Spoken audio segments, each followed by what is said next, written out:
Best way to do this. Well, you are the fustiest of butts today.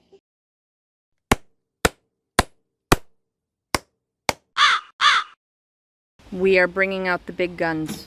And by big guns, I mean Chainsaw. The chainsaw mill. The last time we were cutting for the Halflap, we got home and Ben looked at me and he said, why didn't we use the mill? We wouldn't have needed to do nearly as much, you know, measuring, and it would be a perfectly flat cut. And I was like, Ben is currently getting it set at the 4-inch mark. So it's going to be 4 inches from the blade to the top of the rail here. So what's going to happen is this part of the mill will be resting on the top of the wood.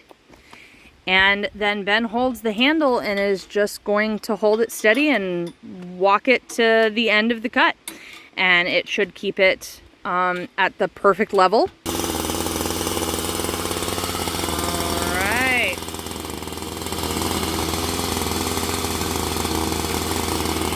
We do have lines, so hopefully it's matching those. Oh, maybe not. Not matching? Nope. I don't know why. Oh, yeah, by like an inch. Measured from the bottom of this rather than measuring from the railing. And the railing is what sits on the board. So, you learn. It's also why we gave ourselves a lot of playroom. So, I don't know if this is standard with all chainsaw mills, but ours, all of the nuts on it are the same size as the scrunch? Scrunch. The scrunch. The screwdriver wrench that comes with all chainsaws. If you can see this, you can see where that 4-inch line is. We would have ended up off by quite a bit. We wouldn't have taken off enough material.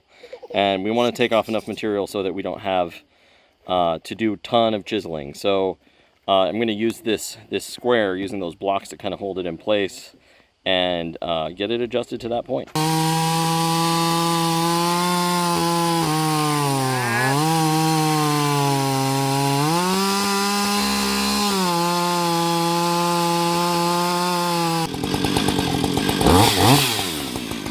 Oh my God, the skip chain! Holy! Oh yes, I forgot to mention that we changed out the chain on this chainsaw for what is it called? Skip tooth chain. Skip tooth chain. It is better for ripping down the board as opposed to the usual against the grain that most chainsaws are used to.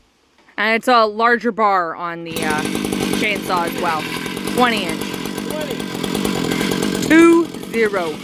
Yeah, that's all right. Touch low? Yep.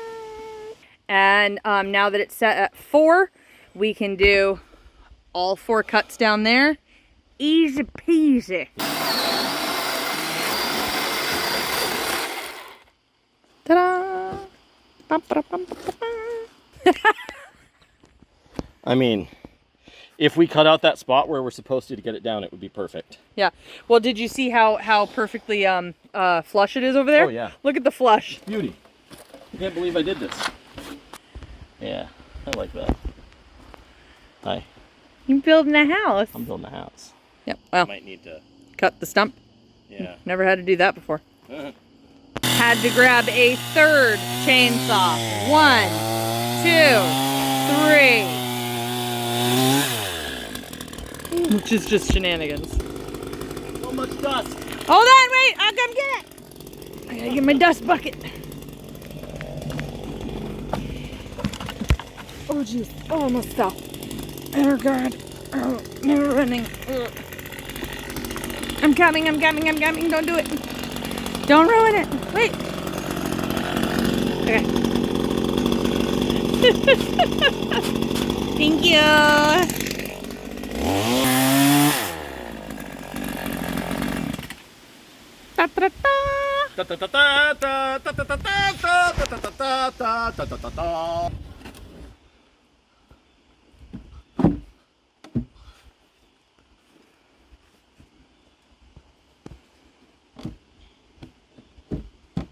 Stupid. I don't like it. I'm gonna fix it. There we go.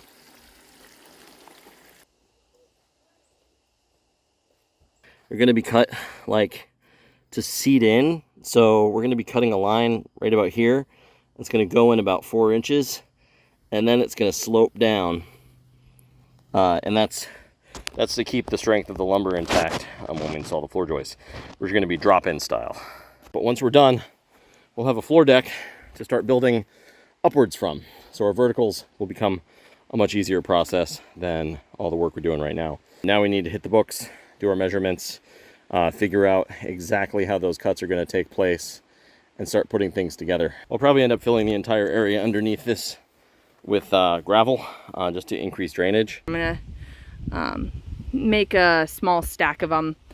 I'll be tarping it, and we'll have to figure out what to do with them. Worst case scenario, we have them recycled. We pay to have them picked up by a recycling company, a tire recycling company. I am not sure how much they're going to want us to pay, because a full-size tire is $3.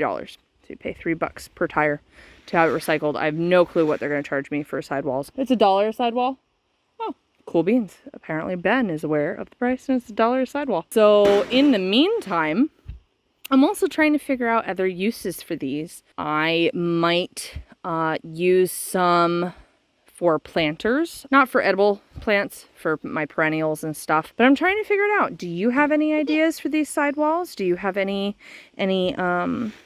recycling ideas for used, well-worn tire sidewalls that have been cut off?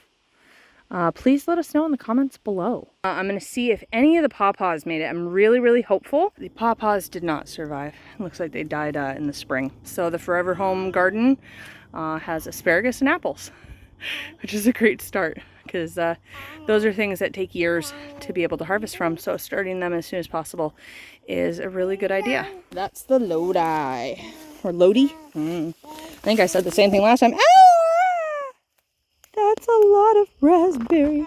As you all know, our poor canopy, our easy up shade structure, did not make it through one of our tropical storms. I'm taking all of these screws out, and I'm just creating a pile of pieces, and we'll see if anything from here is usable for anything else, and what isn't, we will bring to the transfer station. So we got a new style of waterer for the Hamlet Quintet. Bought a cheap pack of these chicken waterers, or chicken water nipples, or however they're called, and we drilled a bucket, and there you can see them right now.